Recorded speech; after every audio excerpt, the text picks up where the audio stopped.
In today's debate. Two main points for you today as Prime Minister.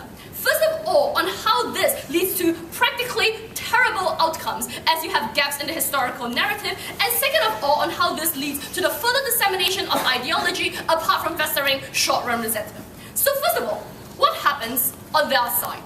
On their side, they are forced to condemn a certain group of individuals that just so happened to lose a war. I don't think it's fair for them to say that these individuals always deserve to be punished as they have, nor do I think it is fair for us to say they deserve less blame than everyone else. What I think we must recognize is that all parties in this case are equally at fault, equally at blame, and it is therefore a miscarriage of justice to assume that the victors are always able to punish the ones that have lost. Why is this so? Simply because on one level, when you have lost a civil war, you are probably supported by many people in that population. It is going to be certain segments, probably with ethnic or religious tensions, that are going to be further inflamed when one group has their identity delegitimized and told that just because they were being led by people that they believe fought for their freedom, their leaders must now be punished and condemned to dreadfully harsh sentences. Why do we think that this is likely to be the case? First of all, because when criminal courts are carried out in the aftermath of a conflict, the verdicts and the sentencing will very often be done in an atmosphere of heavy and deep resentment. This means you are likely to punish on the slightest of wrongs, but more than that, you are likely to punish heavily and excessively to a degree that will not accrue on your own people. Why else is this so?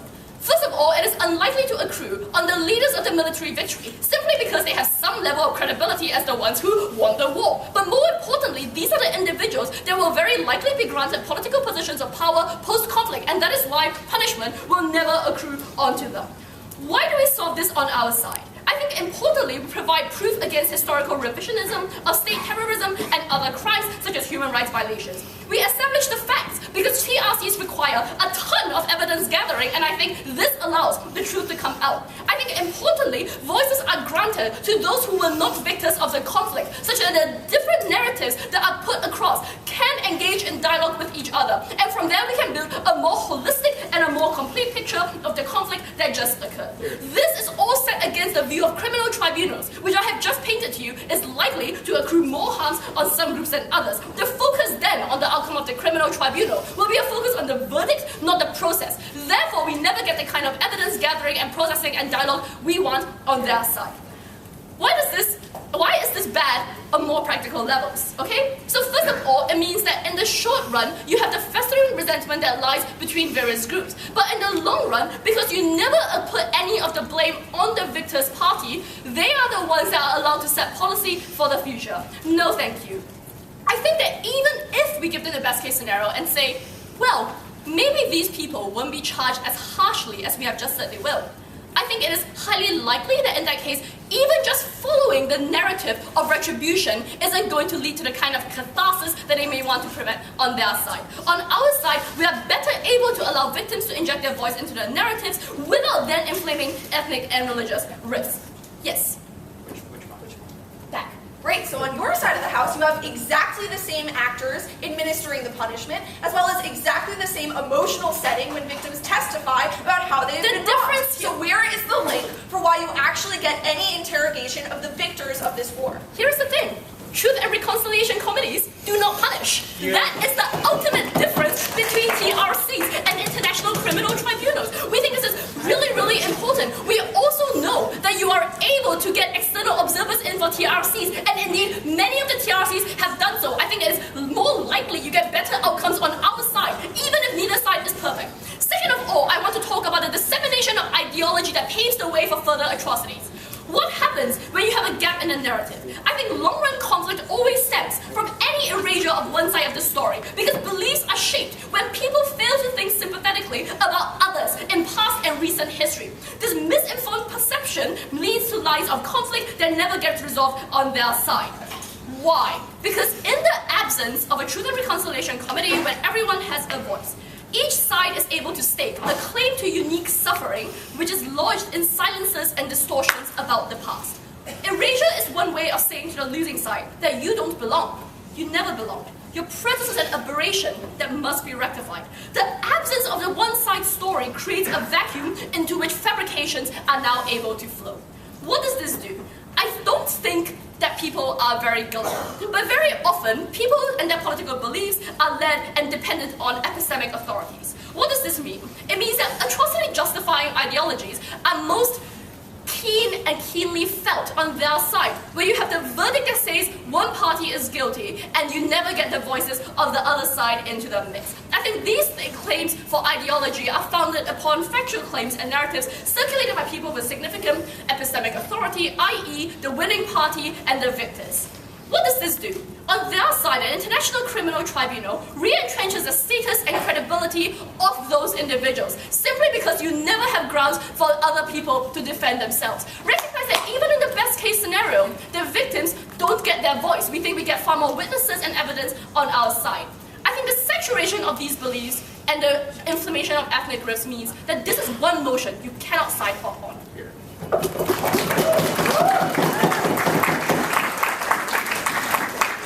Thank the Prime Minister for that contribution, and we call upon the leader of the Hair.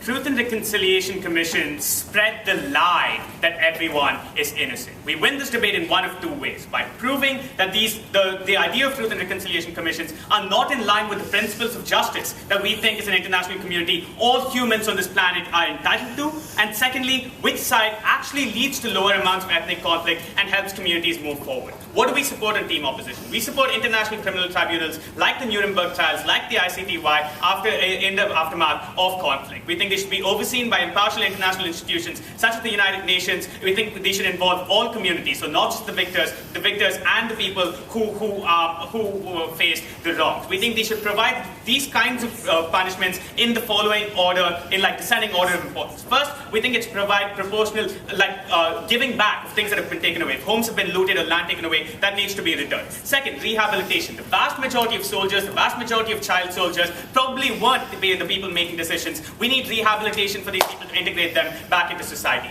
Finally, the ones who are actually making the decisions at the top, political leaders, military generals, we will imprison them if found guilty. Yeah. So why do we think this is better? The problem with all of OG's analysis so far is it's based on this assumption that in the absence of Truth and Reconciliation Commissions, we won't have information. Why is that a faulty assumption that I'll dispense off before moving into my constructive? Because there exist alternatives, such as journalism, such as documentaries, such as fact-finding missions by these same international communities, which can get into these communities and do things like record oral histories, do things like track documents, do things like try to figure out who did what. Their response to this is, but the important thing is that there is no conviction in this situation. But what does it mean that for their side of the house that there's no conviction? That means the victims that they want to come forward and say these things are always scared that they will have to re-enter a society where these people who they said things about, thank you, are still at large, still hold power, still have money, and still have the ability to come and kill their families if they wish to do so. That's why the victims that you care about so much on your side of the house don't get the information out at all. No, thank you. What is the principle of justice? A rebuttal to everything else will be interwoven throughout. We think that after conflict, the reason we prefer accountability to fact-finding is because we don't agree with their principle that everyone was equally to blame. We think specific people were at fault. Ethnic entrepreneurs like Slobodan Milosevic, who brewed ethnic conflict for years and years, making incendiary speeches and encouraging people to kill each other, were responsible for these conflicts in a way that the ordinary people who followed him were not. He needs to be held responsible because he broke the societal norms that we as an international community hold dear, which says that killing of innocent individuals is never okay. No, thank you. The problem with their side of the house is they abstract away from the existence of individual culpability and say that these entire communities were all equally responsible when that's untrue. This principal argument comes before these utilitarian concerns they care about, because if we don't have principled notions of how society should operate on, we have no justification for any kind of intervention or any kind of coming in these situations. No, thank you. The second assumption that they have, just briefly, is that they assume that these kinds of trials will be controlled by the state and by the victors. Why do we think that's not likely? Because these states are often in a state of utter destruction, which means that it's not likely that the government has the resources to do it anyway. That's why it's likely to be an international organization. Secondly, international organizations like the UN are already in these places through things like peacekeepers, which makes it easy for them to set up things like Truth and Reconciliation Commissions. There's no reason why you have to buy this assumption that it's going to be the victors who are also going to be doing the convictions. No, thank you.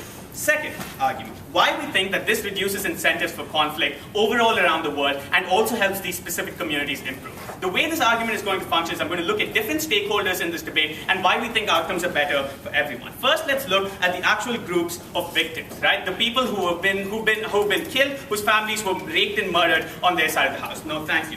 We think that what these people want specifically is catharsis and the ability to move forward. But the way that happens is not by sitting there and being forced to relive the things that happened as the person who committed these crimes says these things at a Truth and Reconciliation Commission and then walks free outside of the door. We think what that results in was what we saw in El Salvador when we had Truth and Reconciliation Commissions, where there was massive amounts of vigilante justice against the people who perpetrated the crimes because the problems that they talk about, the hate and the memories still remain. No, thank you. Their response could obviously be, oh, but you don't really get convictions on your side of the house. We think that's a silly argument. First, we get some amount of convictions, which means that we're holding specific people accountable and helps heal these communities. But secondly, we showed that the international community is actively trying to balance the scales of justice. Why is this important? Because we think for these communities to move forward, they are going to need massive amounts of assistance from the international community in terms of having democratic overseers oversee elections that happen in the future. Things like funds, things like infrastructure projects, which mean that if the international community is seen as letting all these people who commit these crimes go free, there's never going to be this cooperation. Closing. Sure. Given the dominance of Western countries in international organizations like the UN, how legitimate would ordinary Iraqis perceive a decision to be when like the prosecutor, the defense, and the judge like resemble people that were not from their community? Yeah, we don't think that's how it should be done. We think that the way that these tribunals should be done is that they should be broadly representative of the kinds of people you're talking about and of the international community writ large. We don't think that we should have just like Americans coming here and John Hadelines deciding what happens to Iraqis. The problem is that given the fact that these victors, given the fact that these people are likely to come into power, it means that once the victims do get power as they claim on their side of the house, they're going to result in massively over disproportionate kinds of violence, right? What does this look like? This looks like de-Baathification in Iraq, where all the Baaths in the government were taken out. We think that actually results in worse harms for this society. Second, let's look at the specific oppressors who committed these crimes, like people like Slobodan Milosevic. Why do we think it's important that we convict them and put them behind bars? Take the case of Nigeria, which has been swinging between coups and democratic governance since the 1960s. The problem on their side of the house is that the people that you let away once they've told their stories in the Truth and Reconciliation Commissions and shed a crocodile tear is that these people can go back into power. In South Africa, the people who came into Truth and Reconciliation Commissions and said these stories are now back in positions of power, deciding where resources are allocated, how the police works, where the army goes. We think that's massively problematic. It also means that even if they're not in power, they're likely to do things like try to overthrow the government power in order to get back into power, which we think leads to all of the problems they talked about, because these are the people who are most likely to commit these crimes again. Finally, let's look at the communities that these perpetrators belong to. Truth and Reconciliation Commission says all Serbs were responsible and were equally responsible for the crimes that were committed in Yugoslavia. What this means is even after the Truth and Reconciliation Commission happens, you continue to have this kind of opposition between the communities because no individuals were held responsible and no one was shown to be culpable for the crime. They never moved past the scars of these conflicts. We're incredibly proud to oppose. Leading up to that speech, and we call upon the Deputy Prime Minister, Erdogan.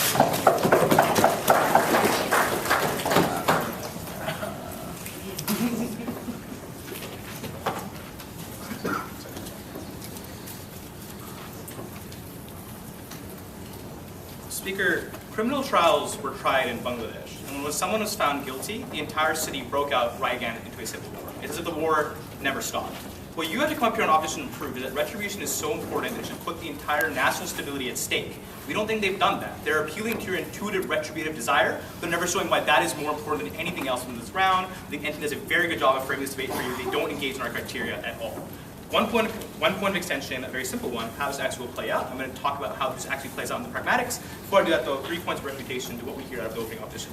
First, they say international groups will challenge both sides. First of all, if that's true, where's the prosecution of Israeli soldiers or generals who have killed innocent Palestinians? We haven't seen that, right? The reason is a realism analysis, where oftentimes allies will back, and because they recognize that Israeli leaders will probably be against a prosecution.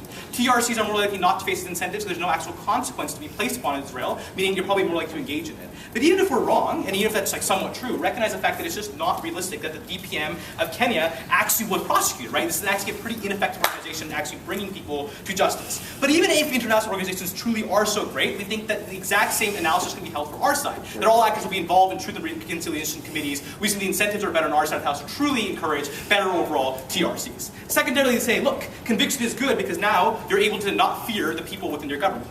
Do you really think finding Assad guilty changes the structure of his government? Do you really feel like you can feel safe going back to Syria? Because the fact of the matter is Shia still control the government. No, you don't, right? But secondarily, recognize that coercion exists prior to trials. If Assad knows he might be tried by a trial, he will likely coerce all people who are against him to not go out by threatening his family. That means you actually get no effectiveness on your side of the house. Thirdly, we think retribution yields something good. Great, you get some catharsis on one side, but you also get a lot of resentment and hatred on another. Because no one cares to listen to the narrative, and that means someone they've held as a martyr, someone who once stood for their cause, is now potentially going to be prosecuted and face criminal charges. That means that even if they say retribution is good, they have to defend the fact that there's resentment on the other side for a very legitimate cause that there might have actually existed. We think it's better to actually create a singular narrative that everyone's able to at least somewhat accept and move on to creating a more stable nation as compared to one that is just like, yay, some people feel good, no inherent benefit in that, right? So we think the weighing calculus actually falls on our side. Lastly, they say effectiveness. We say, we already told you it's very rare that you can prosecute, but why is that? Because one, if you're winning the war, you probably already have allies that aren't going to let you get prosecuted. But secondarily, you probably have wide access to resources, which means no actual dictators who are actually in power have ever successfully been prosecuted. It's only those who have lost wars, but there's not much benefit in that in itself. How will this actually play out?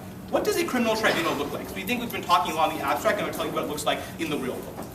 It aims to give both sides an ability to advocate for themselves, which means there's not an incentive to get the truth, but instead to find the opposing party guilty or not guilty. That means you're not actually trying to find the facts, they say. You don't get the benefits you get on our side of the house, right? So what does this mean? It means that victors will always have more resources to outcompete the other side. Why? One, they have more people alive. That's just an obvious benefit of winning a war, right? But secondarily, recognize that their narrative is probably accepted by a majority of people and probably coerced upon by other minority people.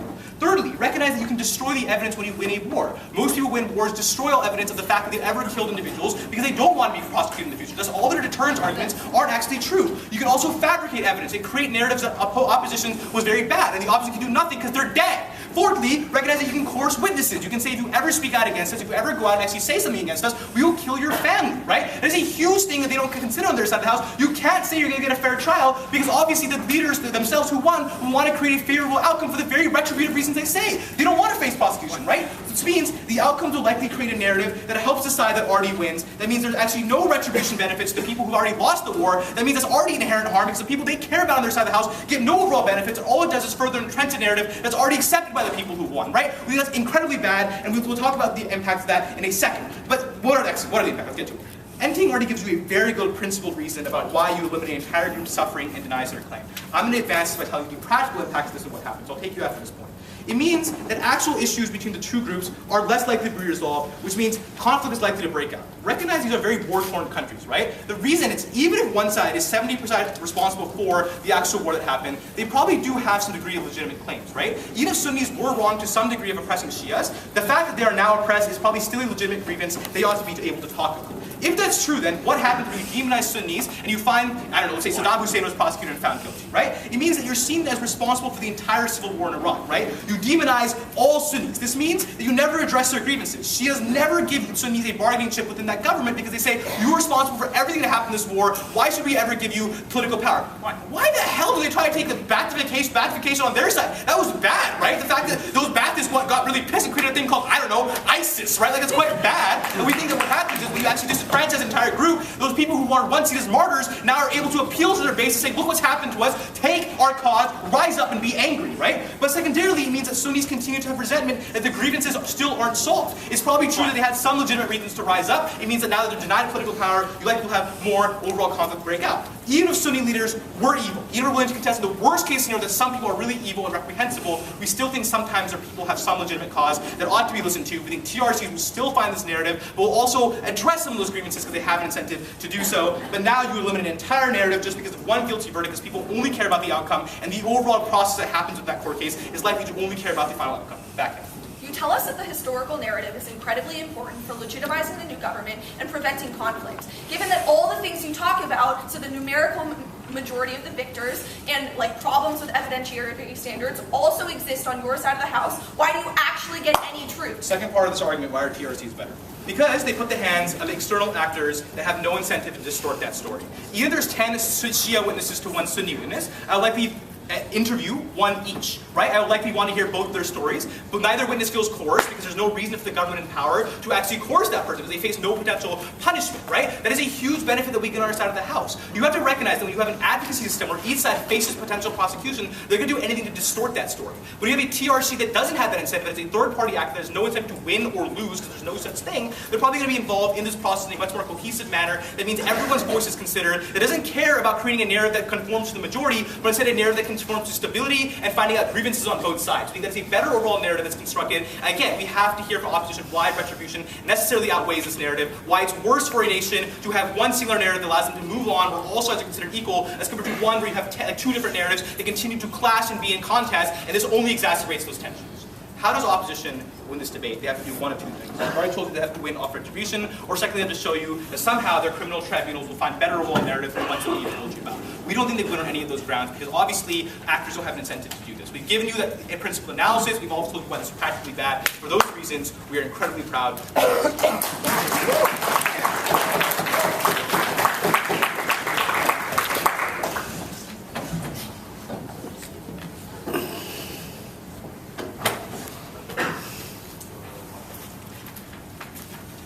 I'd like to thank the Deputy Prime Minister for that speech, and we call upon the Deputy of the Ark.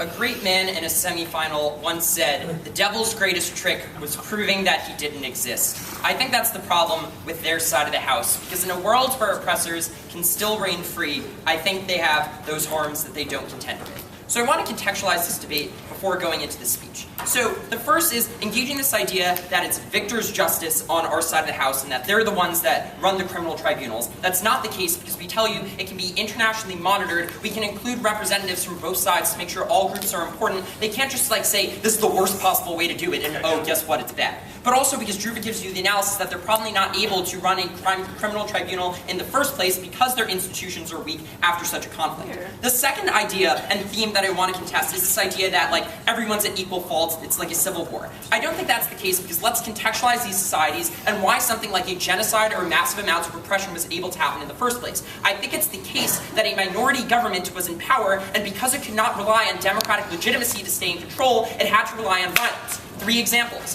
1, you had Milosevic, whose communist party was getting increasingly unpopular, so he turns to nationalist sentiments to maintain his grip on power. 2, you have Saddam Hussein. Ba'athis are a minor group in Iraq. In order to stay in power, he needs to oppress the shit out of everyone else because it's the only way they can't rise up against him. And 3, you have Pinochet, which was literally came to power in a coup after a democratically elected Marxist government. Which means what I think you necessarily have is the power asymmetry is such that these specific people need to be held accountable. Yes, they might also have some legitimate grievance, but the trade-off in their side of the house is I don't think you ever account for that grievance because of the influence they specifically have. The third thing, and a lot of their offense relies on that we don't get information, but I'm going to show an additional material why we actually do. So first, extraneous rebuttal. Secondly, how we get information. Thirdly, how we address post-conflict societies and decrease the chance of conflict. So extraneous rebuttal on this idea that truth and reconciliation commissions are biased because, or criminal tribunals are biased because they would never do something like punish Israel for war crimes. I think that this is equally true of their side of the house, that you would never have a fact-finding mission for a country like Israel or a powerful country like Turkey because they don't even want to admit, even if there's no accountability, what actually happened. Like Turkey will not face accountability even if it admits that the Armenian genocide was a thing because there's still PR concerns, there's still international relations concerns, etc. The second thing is this idea that it won't be inclusive. This is where I think CG is going based on their POI to Druva. I don't think that's the case because we tell you can include multiple different representations, but also recognize that even if it's not perfectly representative, that's equally true of their side of the house. You can say the tribunal is just a Western narrative designed to prevent people from fighting again and that we need to fight for our rights, so I don't think that is meaningful offense for their side of the house. Second thing, information. Why do we think tribunals, criminal tribunals, actually get better information? One, I think the adversarial process is comparatively better. He says the goal is to get a conviction, but what does that mean? It means you constantly have to challenge and evaluate each other's narratives. That if someone says something in a Truth and Reconciliation Commission, you have no incentive to evaluate the validity of it if it's something that's convenient and what people want to hear. Whereas on our side of the house, if that is what the defendant says and you are the prosecution, you have to challenge that, and then the court evaluates the legitimacy of your objection against it. I think that's good because it means you get as much information as possible about the people who did something wrong. Because recognize on their side of the house, just because you get immunity does not mean you want to share information. Why is that the case? Couple reasons. One, I think because if you admit to committing a genocide and you're operating among these people, you might be subject to vigilante justice and you're afraid of people taking matters into their own hands, so you might not want to share that information. Secondly, because as Druva tells you, that these countries swing from coup to coup and from democratically elected governments, which means a lot of these leaders might be in positions of power and they care about their perception of society, which is why they'll still not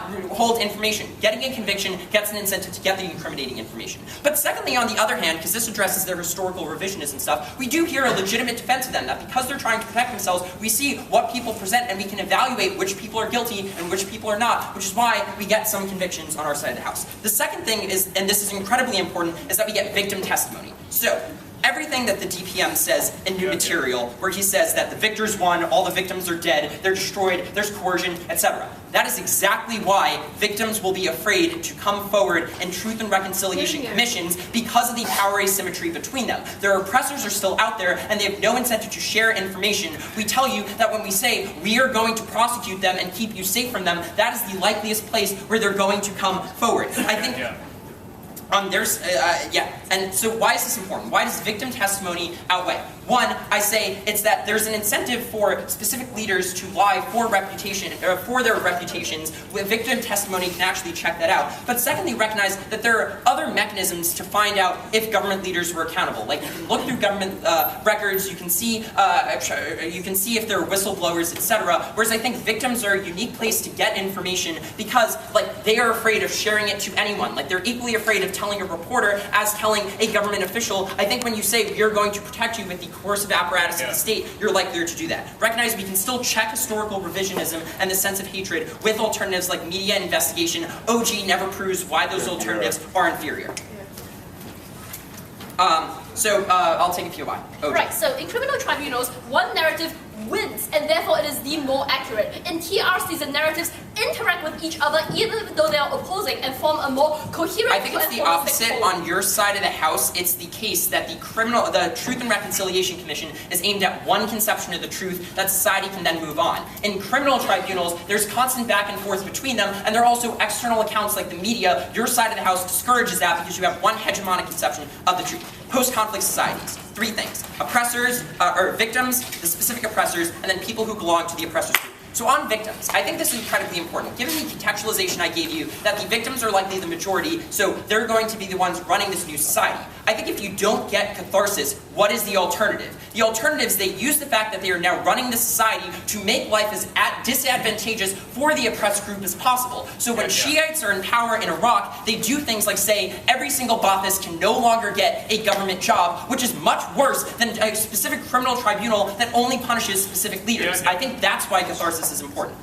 Then on oppressors. So they say that you don't change the Syrian government just by getting rid of Assad. One, I think that's false because a lot of these people do rely on a cult of personality to monopolize the structure of government. But two, I think it's false because the conflict has already happened. We're already in the means of transition, and now it's just getting rid of specific people who can pose a threat. Finally, on the oppressed group, because Druva gave material at the end of his speech that answers their stuff about hatred. When you have a criminal tribunal, you can differentiate which members of the oppressor group were guilty versus which were innocent, allowing them to come back in society. Truth and Reconciliation Commissions just say it was the actions of Baathists that are bad, so every Baathist is a bad person and becomes connected to that. That is incredibly problematic because that is where hatred and the stereotypes form. We allow for differentiation because we allow justice to be the dividing mechanism. Incredibly proud to oppose.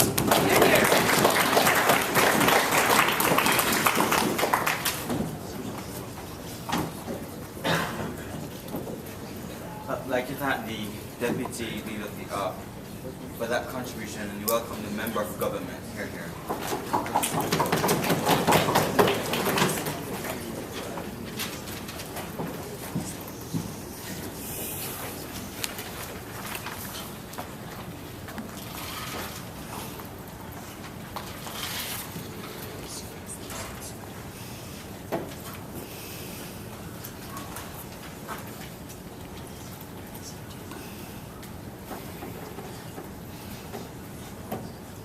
honorable panel, the first assumption that we are going to challenge on closing government is the assumption that courts are going to function well, that you can actually prosecute and get the people that you want to prosecute to come forward, that you can actually get people to testify without fear of retaliation. We tell you that the fabric of post-conflict society is extremely fragile. Look at Iraq, where lots of local Sunni tribes still control significant territory and have power in the disorder that follows, even though we sort of had a peace after America won the war. So we don't think that is to say, if they cannot achieve any level of prosecution on their side of the house, they're not going to get that type of reconciliation and catharsis. On the other hand, if truth and reconciliation committees are actually used, we think more people are going to step forward. So we're going to bring to you 4 points of discussion today.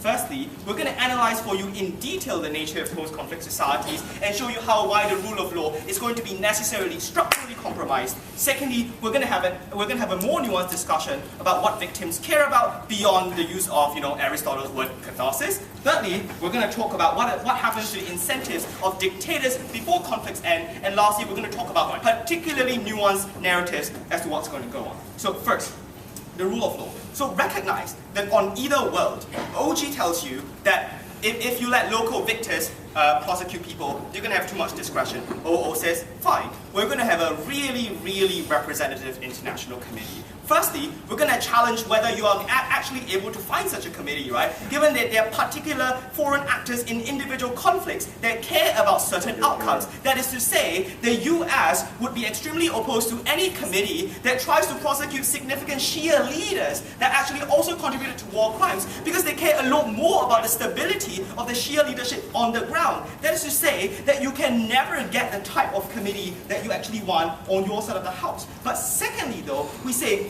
even if you get a really representative committee to prosecute people, we tell you that people still control territory, and once people don't perceive your justice as legitimate, they're going to take matters into their own hand. What does this mean? This means that local courts, for instance, in Sunni areas in Iraq, don't feel that they are well served. They will be quite happy to go ahead with prosecution of local crimes committed by Shia groups, right? There is actually no way for you to stop this unless, I don't know, you send the army in, which is going to further inflame tensions, right? On our side of the house, you're going to get a greater sense of the perception of legitimacy when more people take part in your system rather than have a system dictated by international powers. But secondly though, what we think you're not able to get is predictable legal outcomes. Why is predictable legal outcomes important? Because when outcomes actually accustoms to people's prediction, then they feel the decisions are going to be legitimate. Right? That is to say, if I believe this crime ought to be met with this punishment, and that actually happens, people think justice is done.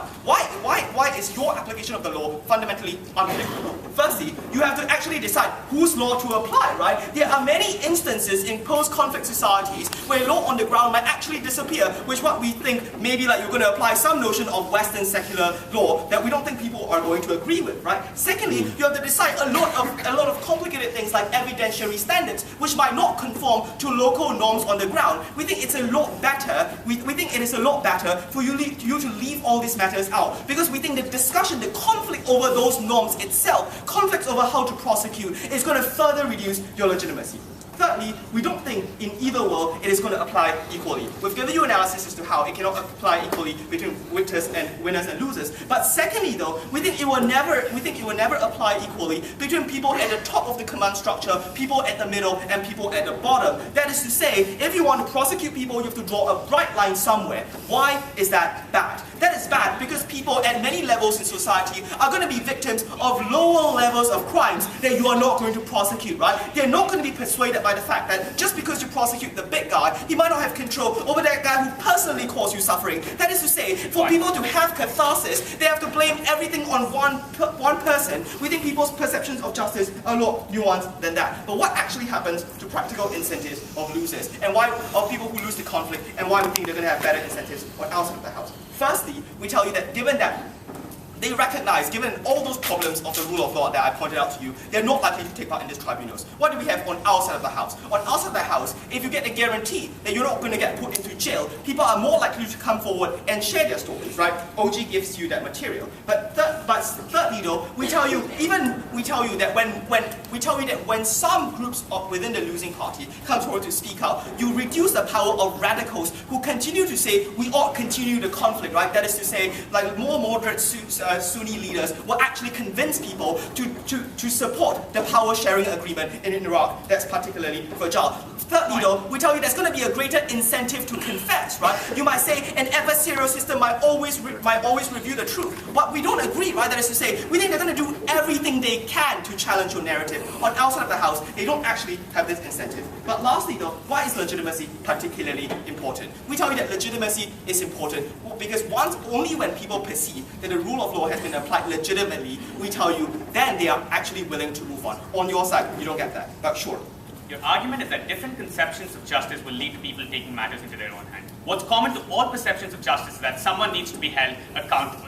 Why then will an internationally imposed Truth and Reconciliation Commission not lead to the same? I understand your point. Second argument, what do victims actually care about? We think there are two distinct issues we ought to distinguish. Firstly, the issue of guilt. Secondly, the issue of government. What all victims agree on is that we ought care about bringing as many guilty people into justice as possible. Given that we've shown you more people are willing to come forward, we do more of that. But what you actually haven't proved is that a significant majority of victims actually care about imposing the harshest punishment possible. In fact, when conflict stretch on long enough, many people just want the conflict to end at all costs. That is to say, they prioritize practical outcomes and their own sense of retaliation. But thirdly, though, what are the outcomes of legal systems that is actually going to change? Recognize that for people who are really guilty and the people who are really innocent, there's going to be no difference, right? What happens in the middle? On their side, those cases that are hard to prosecute may be dismissed on a technicality, right? You might have difficulty finding people to testify. We don't think you are actually going to get any convictions, and that's bad. On their world, there are binary outcomes of people who are at fault and people who are not at fault. What happens then in our world? In our world, you get multiple perspectives speaking out on an issue. We think the public is a lot more interested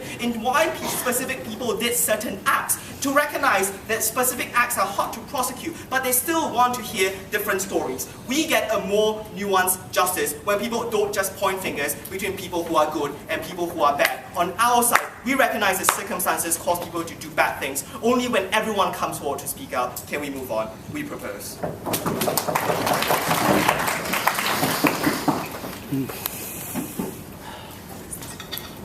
like to thank the member of government that speech call upon member here.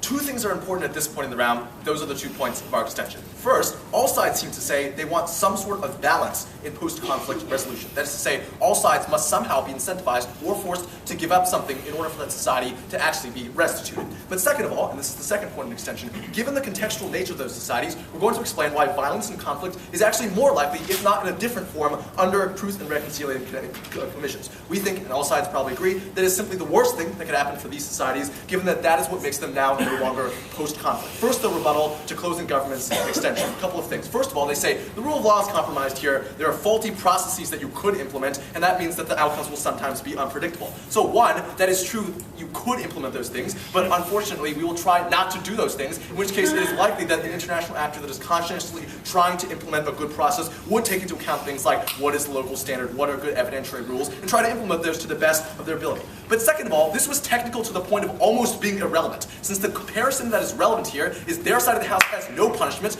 our side of the house has some punishment. And if that punishment is good for that society overall, then the reason whether or not some individuals get technicalities off or not is not as important for the broader message that is sent to society as a result of that punishment. The second thing they say that's important, the rest will be integrated, is they say Actually, no, they didn't make that argument cool, so I don't have to explain it. Excellent, now I can explain the extension. First of all, why do we bring balance to post-conflict resolution on our side of the House? I think opening government's position here was quite clear. They said there is disbalance within this particular ecosystem because losers get heavy sentences and then victors are not punished because they, for some reason, control the process. As Evan pointed out in the POI, I think they did a terrible job with the link in this particular case. What they need to explain is on their side of the House why interrogation would occur for both sides. That is how you get broad application and therefore broad truth. But the problem is, as they explain and their own arguments point out this tension, that is true, manipulation of the process is true by virtue of the fact that everyone cares about the process. So if it is true also that victors have a huge stake in the outcome of the narrative that determines, for example, whether or not their government is legitimate, they also will care about whether or not, for example, evidence is covered up. We also think that's probably intuitively true. That's to say people probably don't have incentives to, for example, show all the evidence that they committed all these horrible atrocities, so it's not clear why that link is sufficient on their side of the House. What then do we do on our side of the House? We actually think, and we are the first team to identify this, there is a built-in mechanism on our side of the House for forcing concessions from both sides. On their side of the House, there is no punishment for the losers, and that makes them very happy. But we think that is to the point of complacency. That's to say, losers are often just happy not being punished on their side of the House under these commissions. What this means then is there's very little incentive for those groups to advocate for the fact that the winners also be punished. On our side of the House, though, the disparity between punishment is abundantly clear, and that generates that incentive for those groups in society. That is to say, when it's pretty clear that only some individuals of a group are going to jail, i.e. all of the people from the losing side, when it's clear that they have much harsher sentences than anyone who is possibly convicted from the other camp, that provokes a sort of outcry that the rest of society cannot ignore. The other thing that is unnuanced about government's discussion is to say they think that this debate is solely between the leaders of two parties. That is not true. Populations are members of these different groups that are deeply divided. It's not clear why someone who has just lived in a post-conflict society, who's trying to live their life, who's just lived out this conflict, would care as much about this conflict if not for the incentive that we've identified, which is why that's particularly important. But the other pressure point on this particular case that forces that sort of balance is the international community.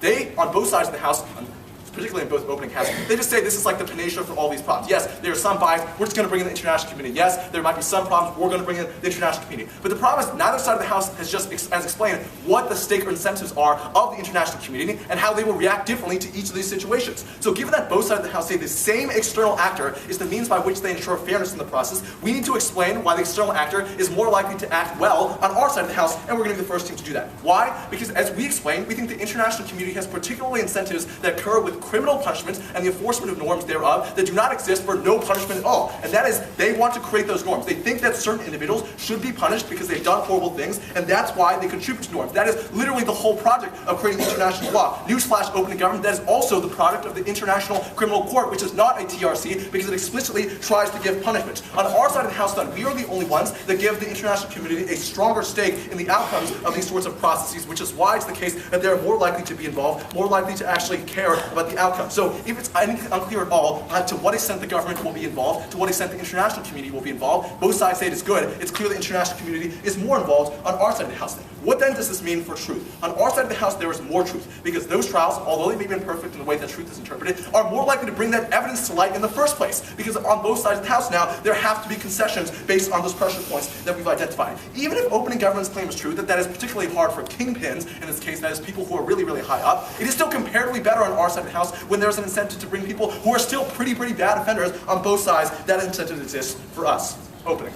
Truth isn't always about cold hard facts. What Truth and Reconciliation Committees do is they provide a platform for people to interact with shared suffering on both sides, thus leading to greater empathy, thus decreasing violence in both the short and long run. Cool, so I'd say you're wrong. Truth is about fact. You're talking about reconciliation, and I will address that in a second. Second of all, I have another point about truth, and this is the other part of this extension. That is to say, a huge obstacle to getting the truth depends on who confesses. That's the thing that closing government misses. On their side of the House, there's a huge incentive for scapegoating, because lower officials, when they're beholden to those leaders, now on their side of the House, simply don't, because they don't face any punishment, have no incentive not to come forward when they're pressured by those leaders. So those people are the ones who are very likely to confess. Those are the people who are very likely to take the fall. And what's really bad about that is, one, the punishment that deserts, if you don't get to the point of punishment that opening off justifies, that all sides care about, doesn't happen on their side of the House, but it's also the case that this distorts the truth. That those people who actually bear responsibility do not have incentives to tell what's actually true, because they are the ones that take the fall in this particular case. Truth is worse on their side of the House. Now the second point of extension,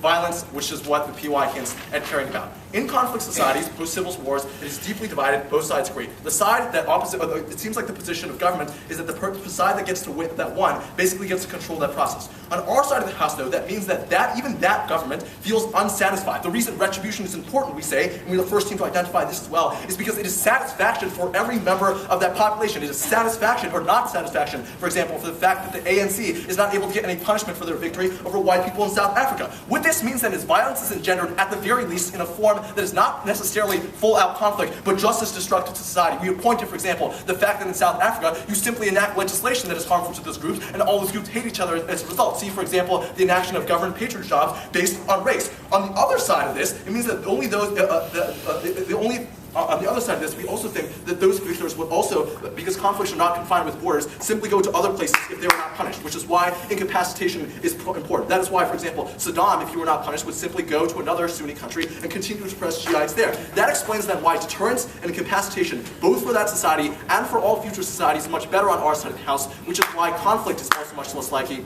very proud, to oppose.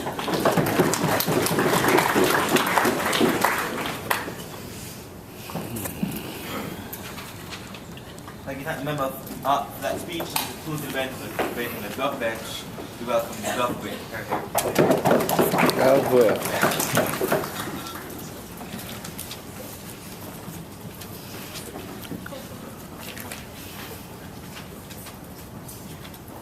Beginning with the crazy assertion we just heard that Saddam Hussein would simply go to another country. Because I think this is unfortunately the only time they interact with any of our extension, which is, I think, the most important material in this round. There are going to be 2 points of crystallization. First, the future of the state. Second, this issue of justice. I think these are both pretty thorny. I don't think anyone actually knows what justice is in this round.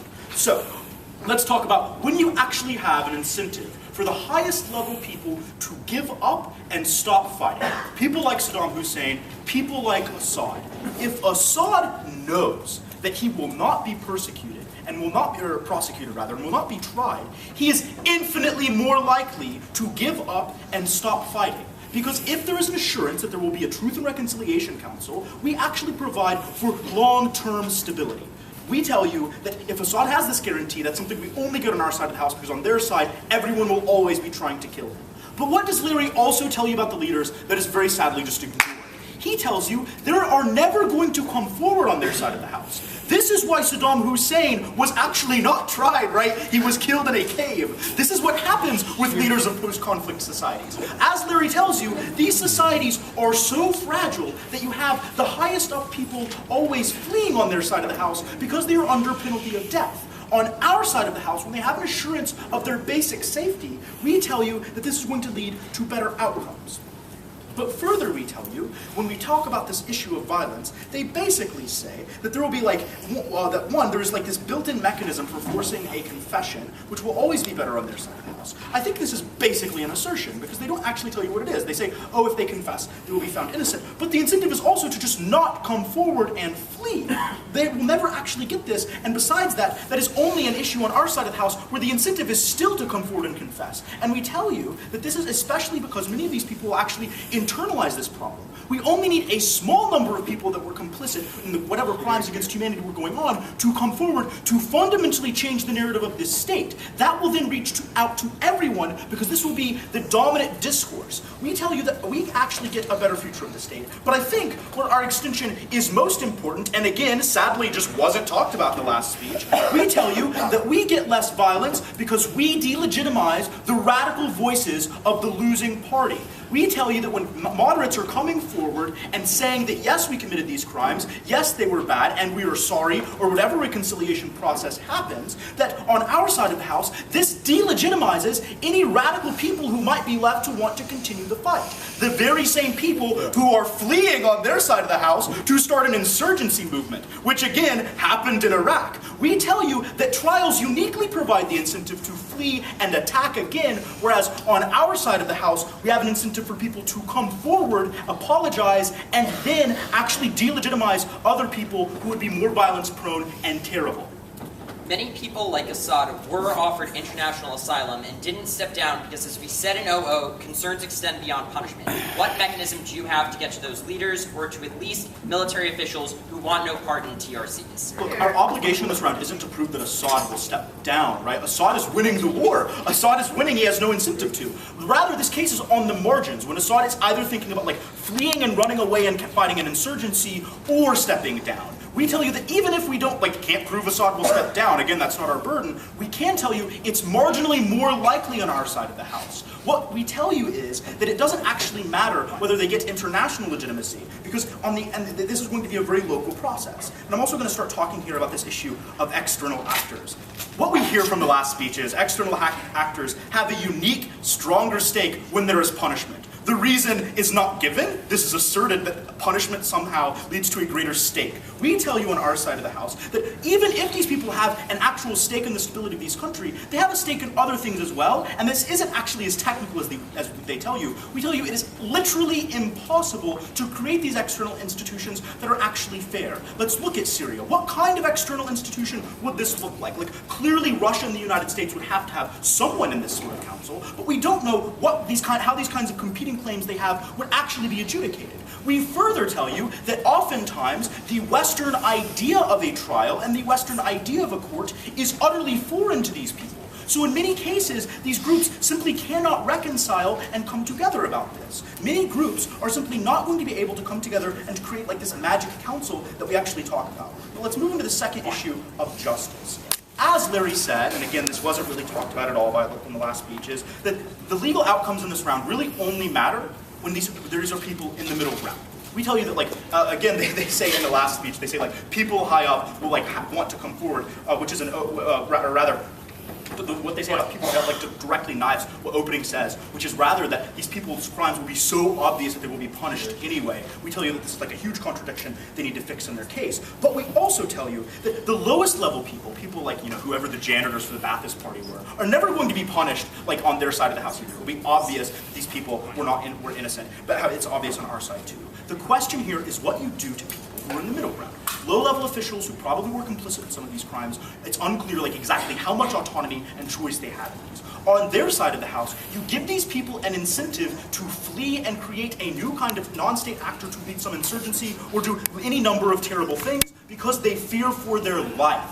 On our side of the house, we tell you that we actually get reconciliation. We tell you that we get a better perception of legitimacy because you have more people coming forward. On our side of the house, people are more likely to come forward because even if they are guilty of these crimes, they actually get this incentive to talk about it and make clear what the thought processes were before. Recognize that the alternative if these people do not come forward is their group is demonized, which they always get on their side of the house. These people have a very strong structural incentive to come through to gain national sympathy in the state for the actions that they took. We tell you on our side of the house, you get more clarity, you get more actual reconciliation, and you get a more stable state. We tell you with the issue of justice, we give you a more nuanced issue here, because we tell you that the number of people punished is going to be greater on our side of the house, because more people actually internalize their actions and are less likely to commit future crimes against humanity. We tell you that on their side of the house, the law will necessarily not be applied evenly, something else they did not address. That it is impossible to create the actual bright line of who in the Ba'athist Party was guilty and a monster and who was simply going to work every day. On their side of the house, this only makes the decision calculus for individuals who would be tried incredibly difficult when they're thinking about whether they're pleading for clemency or facing death. On our side, everyone gets clemency, everyone lives in a more stable society, and everyone gets justice. Very, very proud to propose. Tadi saat kita melihat speech, full debate dan debate sebelum dua committee up with here.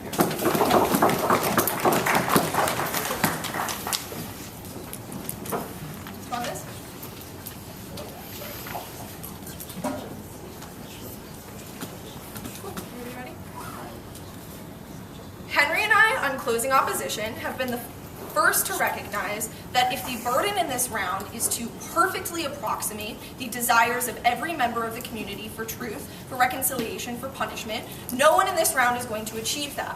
Thankfully, that is not the question. if you look down at your writing, the only links that exist to any of the consequences in the perception of punishment and the perception of truth is whether or not the divergence in expectations is equally borne by both the winners of the conflict and the losers of the conflict. So when they talk about legitimacy, when they talk about a desire for retribution, when they talk about the possibility of vigilantism, that only occurs if it's the case that one side only punishes one of the groups, right? Uniquely, the reason why Henry and I have won this round is that even if you think the actors are exactly the same on both sides of the house, which it seems like everybody has agreed, it's like either just the state itself or it's the international community, we're agnostic on that matter. It doesn't matter because on our side of the house, those actors have a unique incentive to actually punish the winners of the war, which is what it gets acceptance because the burden is actually borne by both groups. Two areas of the debate. First of all, what does each world look like? I'm going to talk about whom you interrogate and what the process is. Then I'm going to talk about outcomes within the communities themselves and in the international sphere. First, on what these worlds look like. So, who do you interrogate? Closing opposition is the only team that actually explains why criminal processes are more likely to evaluate both sides if the actors running the show are exactly the same, right? So what we tell you is the problem with truth and reconciliation committees is that the losers of the war are getting a really sweet deal, right? If you come forward and confess, regardless of whether or not what you confess is true, you're not going to be punished. But they simultaneously tell us that having an accurate account of what happened, as well as equal community buy-in, apart from the individuals actually being interrogated, is necessary to prevent conflict in the future. The problem is they don't actually resolve this tension. On their side of the house, there is no reason for the losers of the conflict to say, hey, you also need to put up the people who committed atrocities but won, because that risks the fact that now they're going to change their mind and throw them to jail instead, right? You have no reason to do this on an individual basis. So clearly, that is different when the comparison between the two sides is not just, well, some people have to come up and confess, but they avoid going to jail. It's like, no, we are solely throwing into jail the individuals that lost the war. We think when that risk calculus becomes so perverse for the losers of the war, that's when they actually advocate for a more equal distribution of the punishment and actually check back on the winners to make sure that they punish members from their own group within the conflict. This argument is equally true for the international community, right? So everyone says the international community has multiple stakes, right? So some people support the losers maybe, some people support the winners, everybody wants a fair process generally. We think it is more likely that they advocate for that fair process when it is the case that if it is not fair, the consequences are massive deprivations of rights in jail rather than simply an uncomfortable process of admitting something that you didn't necessarily do. The other argument we give this for you is the international community in general has an interest in promoting norms of nonviolence and not committing genocide. Given that that happens on the part of the winning party too, they uniquely on our side of the house have an interest to create deterrence, which you only get through punishment. No, not right now. OG tells us that you're unlikely to punish the political leaders. We say we are the only side that punishes the people most responsible for these crimes. On their side of the house, what happens is there is no cost to scapegoating yourself, right? So given that if you admit crimes that you didn't do, take the fault for somebody that's higher up, when that individual then is able to exit, go into politics, go into government, you get benefits, right? You don't go to jail, nothing happens to you, so why not allow that to happen? On our side of the house, we actually assess blame where it is due, right? So we punish throughout the spectrum of responsibility in response to CG. It is not the case that it matters just like that people step forward. We want people to step forward only if the truth value of their claims is actually legitimate. No, not right now. OG also tells us that victors will always outcompete because they have more people and fabrication exists. That incentive exists on your side of the house too. We are uniquely explained why it does not exist on ours. CG tells us that it's bad to draw a bright line for whom you punish and you get a more nuanced punishment. We think this is untrue insofar as we have repeatedly explained why on your side of the house there is an incentive to distort the justice that you get when individuals take responsibility for crimes they didn't actually commit. But second, some cost in our world. Moving on to outcomes first in the communities. Both sides are interrogated in this process. Fundamentally, we think it makes it more likely that they accept it and then legitimize the government that leads to peace long run. OG tells us, well, OG basically predicates acceptance of the result on getting truth through the TRC, but they never explain why you get truth from the winners as well as the losers. CG tells us you get more vigilantism because territory is still controlled by the losers of the war. The problem is that is also linked to a perception of legitimacy. So on their side of the house, if individuals thirst for retribution, is they fundamentally will still resort to the same types of actions. But finally, we get less conflict overall because we actually imposed a cost on individuals so as not to engage in it in the future. Very proud to oppose.